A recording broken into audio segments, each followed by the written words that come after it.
వేదికల పక్షోత్సవాల సందర్భంగా మా Telangana all senior citizen association Jagtial జిల్లా శాఖ నిర్వహించిన సీనియర్ సిటిజన్స్ శిల్పు అవగాహన పుస్తకాలను గౌరవ జగిత్యాల ఎమ్మెల్యే జగిత్యాల నియోజకవర్గ అభివృద్ధి ప్రదాత గౌరవనీయులు డాక్టర్ సంజయ్ కుమార్ గారితో ఆవిష్కరింపజేసుకున్నాం.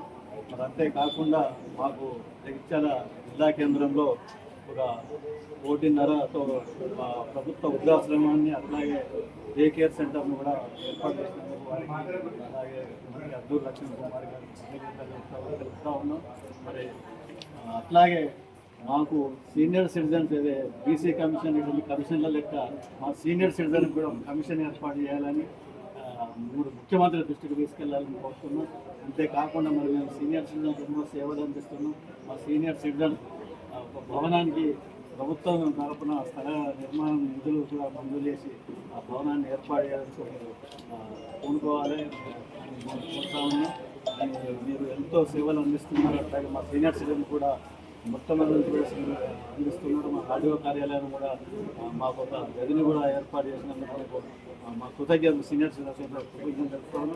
మా జిల్లా ప్రధాన కార్యదర్శి విష్ణువర్ధన్ గారు, అట్లాగే మా సహాయ అధ్యక్షులు విజయ్ గారు, కార్యదర్శి హనుమంత్ రెడ్డి గారు, సత్యనారాయణ గారు సీనియర్ సిటిజన్స్ తరఫున కృతజ్ఞతలు. అలాగే మరొకసారి మా జగిత్యాల ఎమ్మెల్యే గారైన సంజయ్ కుమార్ గారికి కృతజ్ఞతలు తెలుస్తూ ఈరోజు సీనియర్ సిటిజన్స్ అసోసియేషన్ నాయకులు పెద్దలు అశోక్ కుమార్ గారు, విషాన్న, చాలామంది పెద్దలు ఈరోజు వయోధికుల వేధింపుల నివారణకు కృషి చేస్తూ ఎన్నో కార్యక్రమాలు చేస్తున్నారు. దాంట్లో భాగంగా ఈరోజు ఒక బుక్లెట్ ఏర్పాటు చేసి నాతో ఆవిష్కరింపజేసినందుకు వాళ్ళకి ధన్యవాదాలు తెలియజేస్తున్నా. మరి ఎంతోమంది వృద్ధులను మంచిగా చూసుకునే పిల్లలు కూడా ఉన్నారు. ఆ విషయాన్ని కూడా నేను చూస్తూ ఉన్నా. తల్లిదండ్రులు పట్టించుకొని పిల్లలు కూడా ఉన్నారు.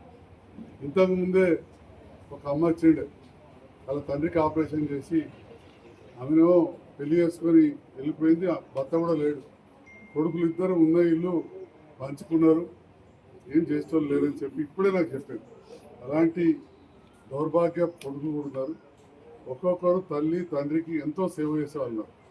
పేరు చెప్తే బాగుండదు. ఈ మధ్య జగిత్యాల పట్టణానికి చెందిన ఒక వృద్ధుడు చాలా బీమారైతే ఆ ఇద్దరు కొడుకులు దాదాపు వాళ్ళ ఆస్తి ఎంతో ఖర్చు పెట్టి ఒక కార్పొరేట్ హాస్పిటల్లో వైద్యం చేయించాను. ఉన్న పైసలన్నీ అయిపోతే ఒక మిత్రుల ద్వారా నాకు ఫోన్ చేయిస్తే నేను తీసుకుపోయి అడ్మిట్ చేసిన. నేను మళ్ళీ 10 రోజులు అయిన తర్వాత వెళ్ళి నిమ్స్ వేరే హాస్పిటల్ చూస్తే ఆ ఇద్దరు కొడుకులు తండ్రి వద్ద అక్కడే ఉన్నారు. అంటే తల్లిదండ్రుల పట్ల బాధ్యత ఉన్న పిల్లలు కూడా ఉన్నారు. మరి ఈ వయోవృద్ధుల సంక్షేమానికి పాటుపడే వాళ్ళం, వయోవృద్ధులను మంచిగా చూసుకునే వాళ్ళని కూడా అప్పుడప్పుడు ప్రోత్సహించే కార్యక్రమాలు కూడా మీరు చేయాలని చెప్పి ఈ సందర్భంగా నేను సూచన చేస్తూ ఉన్నా. మిగతా చట్టాలన్నీ కూడా నాకంటే మంచిగా అశోక్ కుమార్ గారు చెప్తారు. ఎందుకంటే నేను పెద్ద వకీల్ కొడుకుని కావచ్చు, కానీ వారు ఎల్ఎల్ అండ్ ఈ సంస్థ కోసం చాలా రకాలుగా కృషి చేస్తాను. నేను కూడా జగిత్యాల ప్రజలు నాకు ఇచ్చిన అవకాశంతో ఒక వృద్ధాశ్రమం ప్రభుత్వ పక్షాన కట్టించి గౌరవ ముఖ్యమంత్రి గారితో ఓపెన్ చేసినాం.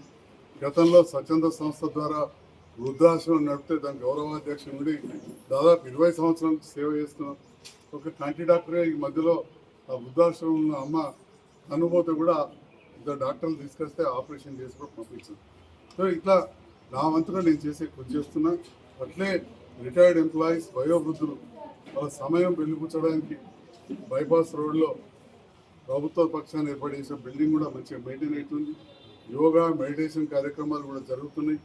ఇట్లాంటివన్నీ కూడా ప్రజలు మీడియా ద్వారా తెలుసుకుని వయోవృద్ధులు పెన్షనర్స్ ఉపయోగించుకోవాలని వయోవృద్ధుల కోసం మరి ఇక్కడ జైత్యాల వయోవృద్ధుల సంఘం చేస్తున్న కృషిని నేను మనస్ఫూర్తిగా అభినందన చేస్తూ నిరంతరం నా సహకారం ఉంటుందని కూడా